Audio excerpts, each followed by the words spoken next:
आखिर क्यों राजकुमारी को एक सांप से शादी करना पड़ा और फिर क्या हुआ? बहुत समय पहले किसी गांव में एक बूढ़ी औरत थी जिसकी कोई संतान नहीं थी। उसके पास सिर्फ एक छोटी सी झोपड़ी थी जिसमें वह अकेले ही रहती थी।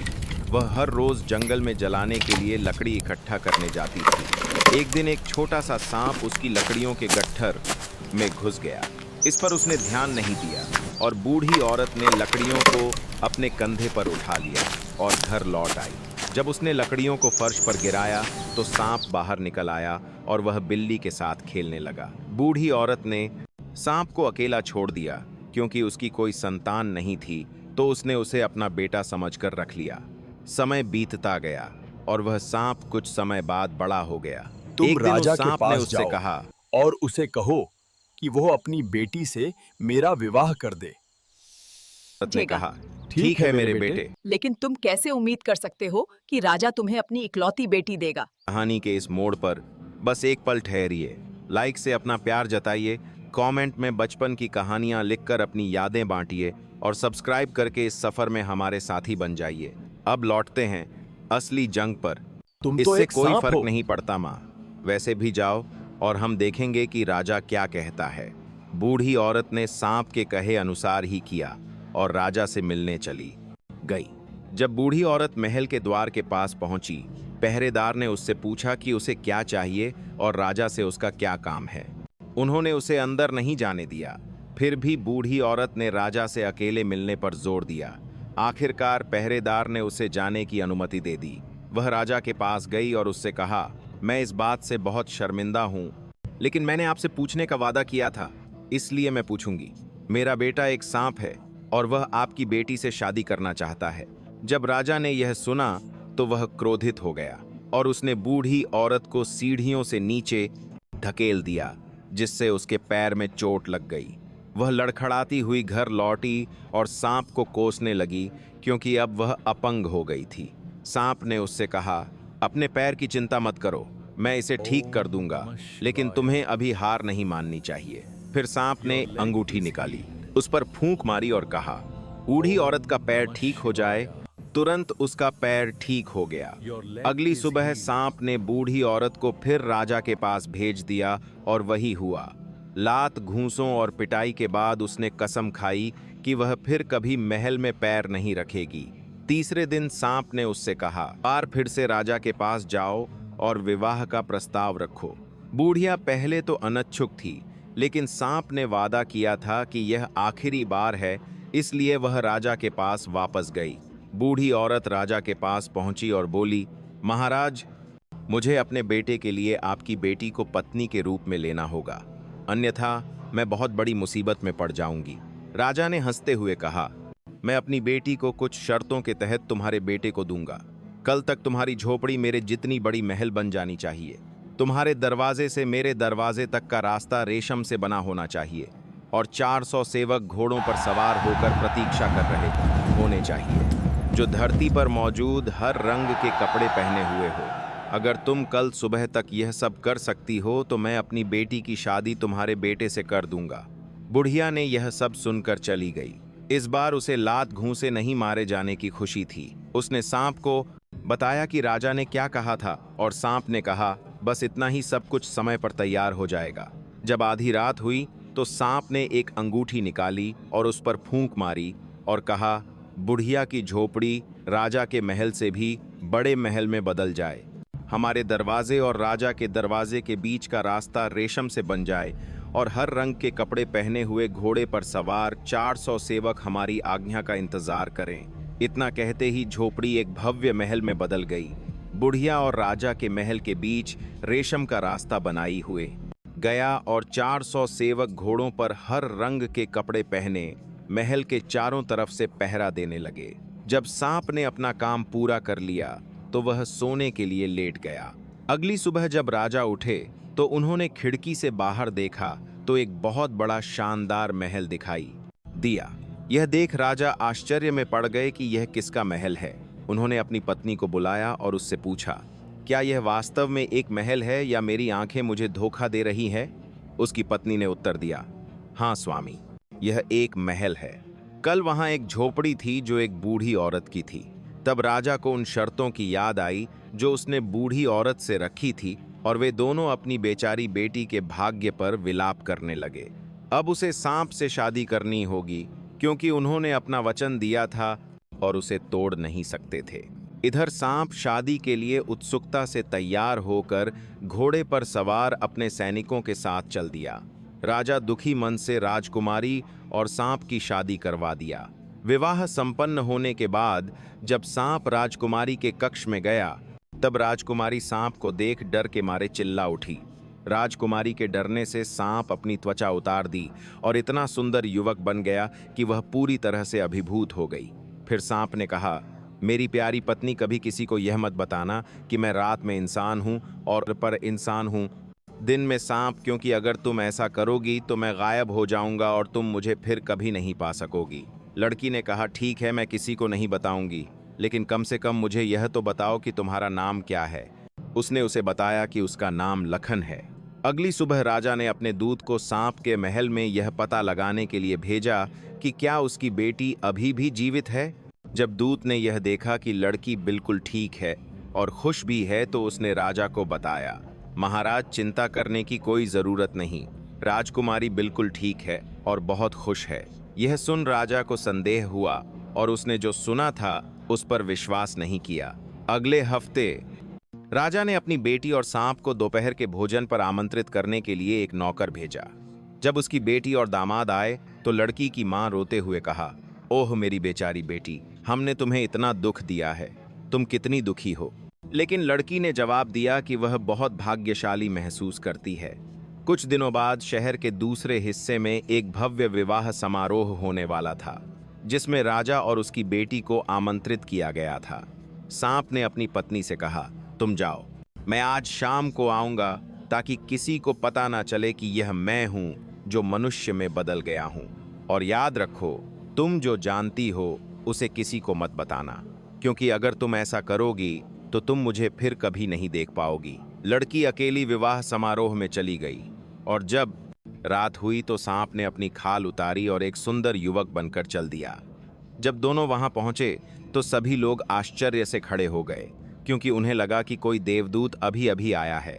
जब दोनों वहां पहुंचे तो सभी लोग आश्चर्य से खड़े हो गए, क्योंकि खास के आश्चर्य से खड़े हो गए। उन्हें लगा कि कोई देवदूत अभी अभी आया है। थोड़ी देर बाद वह इतनी खूबसूरती से नाचने लगा कि सभी लोग आश्चर्य में खड़े रह गए और सोचने लगे कि वह इस दुनिया का कोई प्राणी नहीं है, वह स्वर्ग से आया होगा। लड़की की माँ उसके पास बैठी और बोली, मेरी प्यारी बेटी, तुम कितनी भाग्यशाली होती अगर तुम्हारा पति ऐसा ही कोई आदमी होता। लड़की इसे और बर्दाश्त नहीं कर सकी और बोल पड़ी, वह मेरा ही पति लखन है माँ, जिससे मैं बहुत प्यार करती हूँ। जैसे ही उसने बात की, लखन अदृश्य हो गया और किसी को समझ नहीं आया कि वह लागो पड़ती हूँ इतनी जल्दी कहाँ गायब हो गया। लड़की ने इधर उधर देखा, उसे कहीं नहीं दिखा तो फूट फूट कर रोने लगी। अब देखो, तुमने मुझे क्या करने पर मजबूर किया माँ। उसने मुझे चेतावनी दी थी कि मैं किसी को ना बताऊं कि वह कौन है, नहीं तो वह मुझे हमेशा के फांस बरा कर रही है, लिए छोड़ देगा। मुझे उसकी तलाश में निकल जाना चाहिए। उसने मुझसे कहा कि अगर मैंने उसे खोजने की कोशिश की तो मुझे लोहे के जूते, लोहे की छड़ी और एक यात्रा बैग की आवश्यकता होगी। उसके माता पिता ने उसे वह दिया जो उसे चाहिए था। वह अपने पति की तलाश में निकल पड़ी। वह बिना कुछ खाए पिए कई दिन और रात घूमती रही, फिर भी उसे कुछ पता नहीं चला। थके हारे चलते चलते उसे एक रहस्यमयी बुढ़िया मिली। उसने कहा, सूर्य देव के पास जाओ, उनको जरूर मालूम होगा कि तेरा पति कहाँ है। लड़की चलते चलते सूर्यदेव के पास पहुंची और उनसे सारी घटना बताते हुए कहा, हे सूर्यदेव, मैं अपने पति लखन को ढूंढ रही हूँ। क्या आपने अपनी यात्रा के दौरान उसे कहीं देखा है? सूर्यदेव ने उत्तर दिया, नहीं पुत्री, मैंने उसे कहीं नहीं देखा, लेकिन जाकर चांद से पूछो कि क्या उसने तुम्हारे पति को रात में देखा है। बेचारी राजकुमारी अपने रास्ते पर चलती रही। कई दिन और रात भटकते भटकते आखिरकार चंद्रदेव के पास पहुंच गई और रोते रोते चंद्रदेव से सारी घटना सुनाई। चंद्रदेव भी उसे कुछ नहीं बता सके और उसे पवन देव के पास भेज दिए। राजकुमारी हारे थके और उसे पवन देव के पास देव की तलाश में चल पड़ी। चलते चलते अपनी आखिरी ताकत के साथ किसी तरह पवन देव के पास पहुंची और रोते हुए अपनी सारी बातें सुनाई। मैं लखन की तलाश में हूं जो मेरे पति हैं। उसे गायब हुए बहुत समय हो गया है और मैं उसे ढूंढ नहीं पाई हूं। पवन देव को पता था कि उसका पति कहाँ है। उन्होंने राजकुमारी को अच्छे से भोजन कराया और कहा, तुम्हारे पति को समुद्र के पार कुलशेद नामक दैत्य ने बंदी बना रखा है। वह यहाँ से बहुत दूर है। लड़की ने उनसे विनती की, मुझे उन्हें ढूंढना ही होगा, चाहे वह कितनी भी दूर क्यों ना हो।